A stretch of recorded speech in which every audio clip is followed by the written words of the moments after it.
రానున్న చుక్కలే విన్నా గాని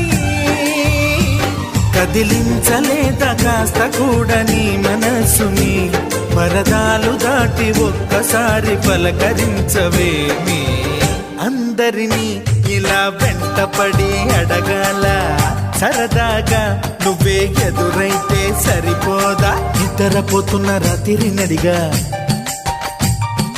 గుటికి చేరిన గువ్వల నడిగా